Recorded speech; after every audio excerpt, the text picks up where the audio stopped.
Alright guys, we're back at it with the Camaro. Today we are going to be tackling the wideband and the shift light. Now I gotta get this thing up in the air. Unfortunately my quick jacks still aren't here yet. So I think I'm just gonna jack up this side, put two jack stands right over here, being the sensor is in the driver's side collector. And I can just slip under there and get the sensor. And before we do that, I'm gonna start with the shift light, being that should be a little bit easier. All I'm doing with that is replacing the Bosch gauge here and putting the shift light slash boost gauge in place of this, because I only have a 2 gauge pod here and I didn't really feel like adding one all the way up here. I'm probably gonna save this spot for like a fuel gauge because I don't have really any way to monitor fuel pressure inside the car. So coming over to our pile of parts over here, this should be the boost gauge. Trans Am is going to be a shell for now because it's not painted yet, so it's all right. All right, so this is another Innovate boost gauge here. Actually, this is the boost gauge shift light is an Innovate part, and the wideband is a AEM. So right now, my wideband is actually an AEM. Sorry for this terrible ass angle. I just don't really have a way, or I didn't figure out a good way to mount the camera yet for kind of bench stuff. So for now, it's going to be a little bit shaky and weird, but I think we'll get through it. All right, so well, right away, they give you 2 gauge faces. I was wondering that when I was ordering, because in the picture they only had a white one, but it looks like, yeah, it comes with a black one, which I'm going to leave in there, and you can also switch to a white if you want. And it should be the exact same size of the pod that's in the car now. I just have it, I think it's just wedged in there right now, so I shouldn't need this bracket here.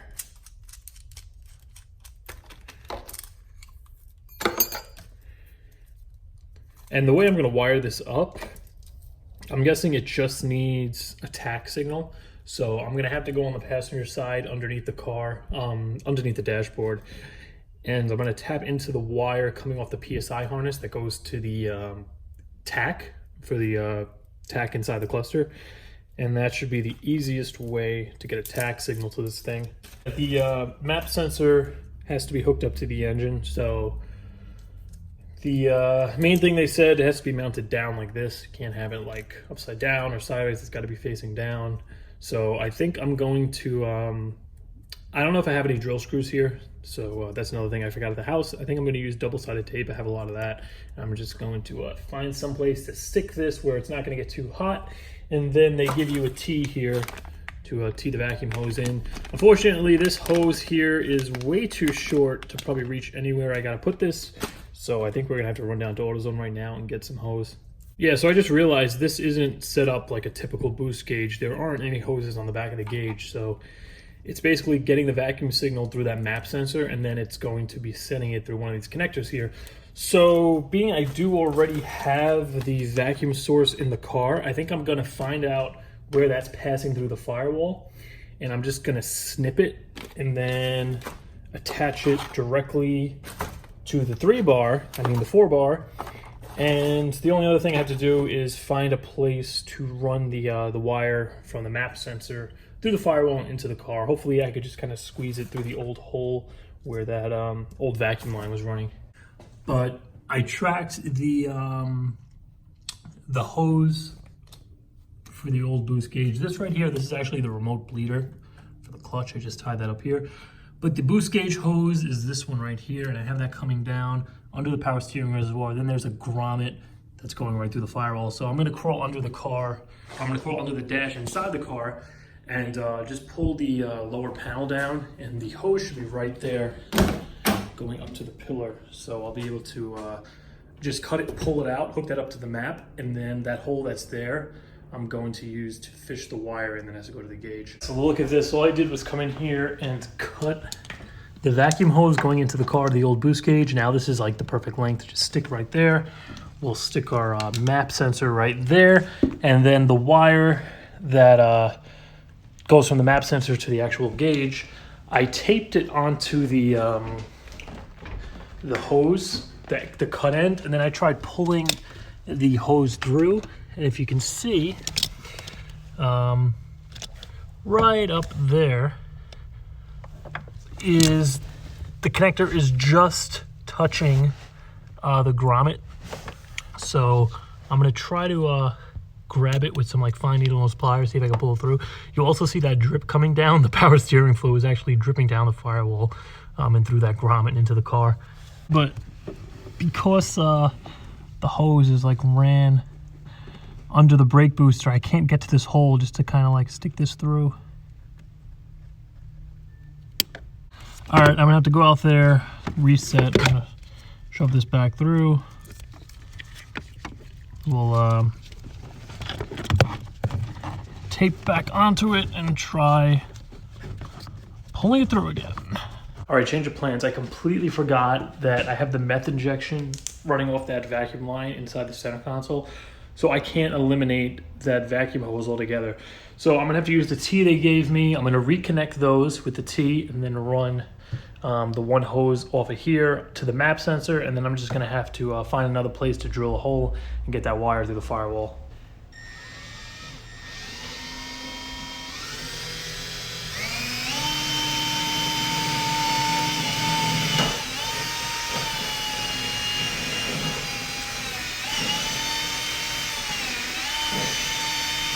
There's just like a crap ton of that insulation in there. That's going to be the problem because it's kind of the bracket for like the pedals are right there and the insulation is behind it. Most of that I ripped out like on this side, but a lot of it is kind of wedged up behind the pedals that I can't get to because they're kind of behind the bolts for the pedals.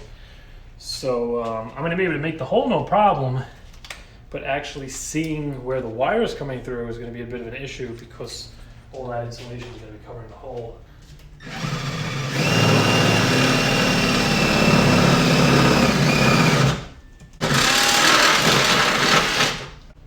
Nice little clean hole, but yeah, there's a lot of insulation behind there, so hopefully this thing's going to look through. All right, so I had to come under here with the knife and just start cutting away at insulation, but you can see the hole I made right there.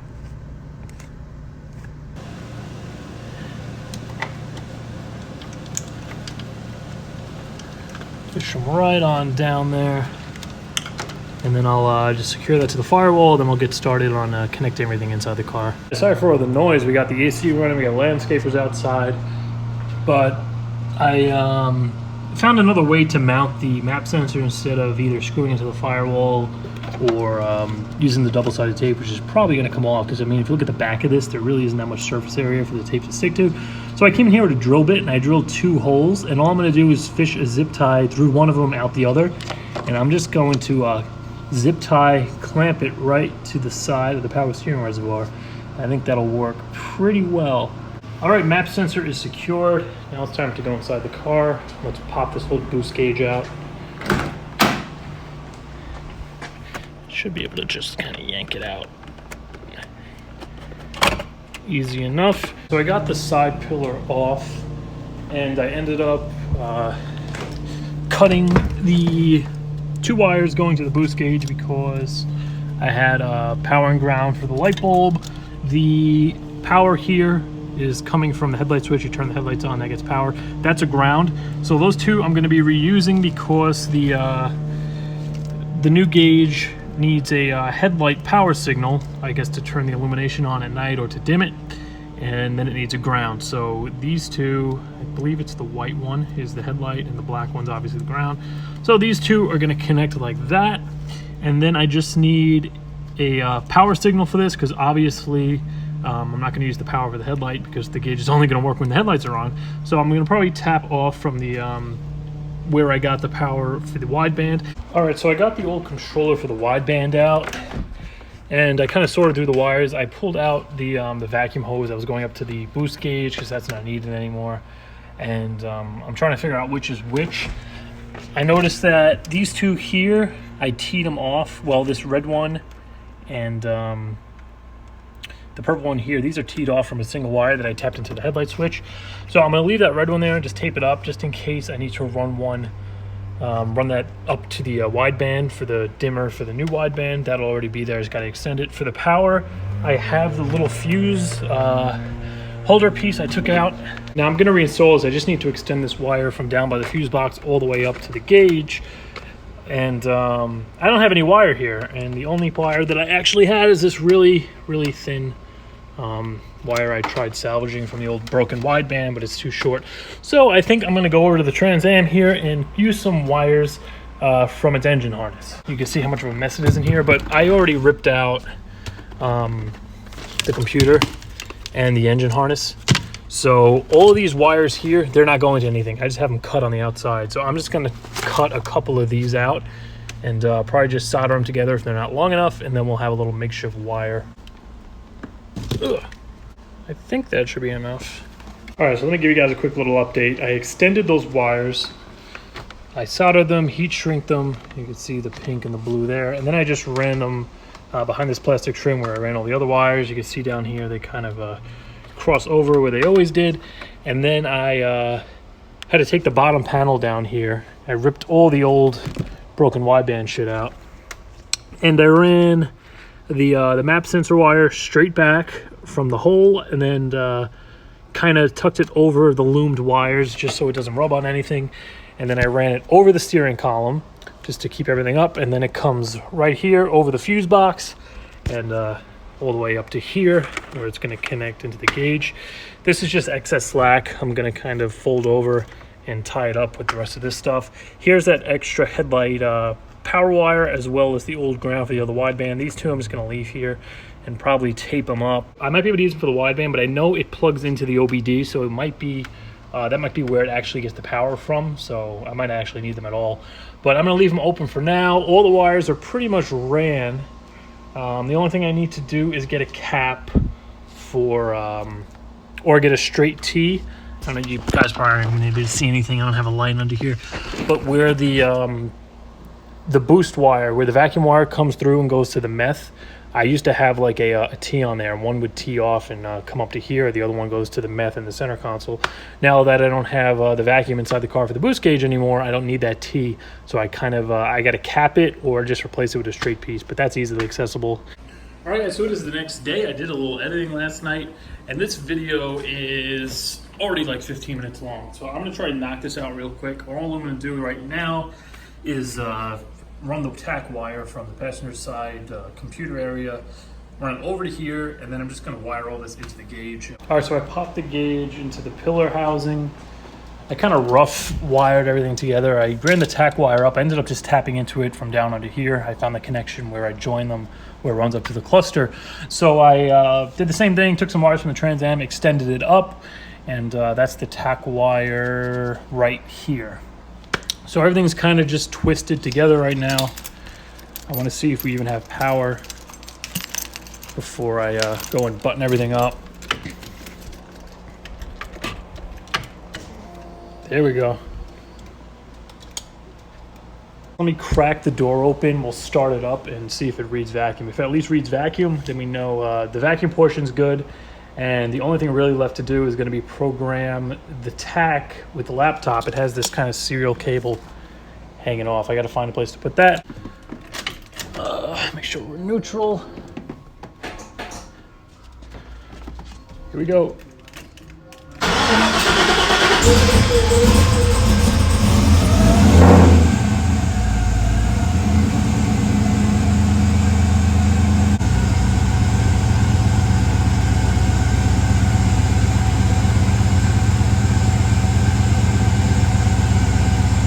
There we go.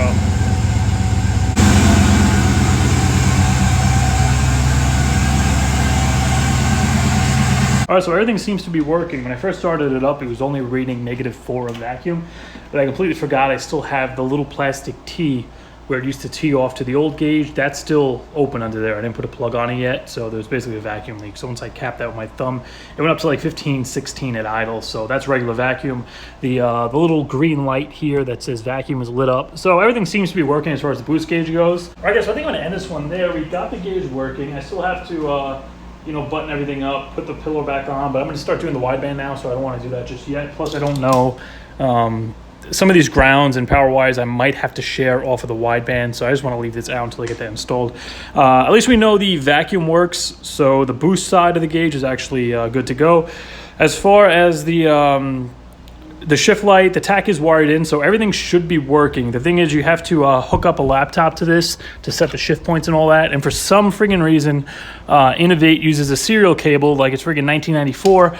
So I have to go on Amazon or something, get a serial cable adapter so I can plug that into the laptop. And then probably next video, once the wideband's done, we'll plug that in and see if we can make any adjustments as far as the shift points go. Maybe even take it for a drive and test it out. But I hope you guys enjoyed this video. Please let me know if you like this kind of format where I'm just kind of throwing out raw videos of me working on Camaro. I don't mind it. I'm just filming as I go, so it's really not much work. Editing doesn't take too long because I'm trying to keep the videos at 15 minutes or less, which in this one, I know I already failed at that. But that is finally going to do it for this video. You guys already know the drill. If you enjoyed it, please be sure to like, comment, share, subscribe. If you want to grab some merch, link is going to be up on the screen, and I'll see you in a few days.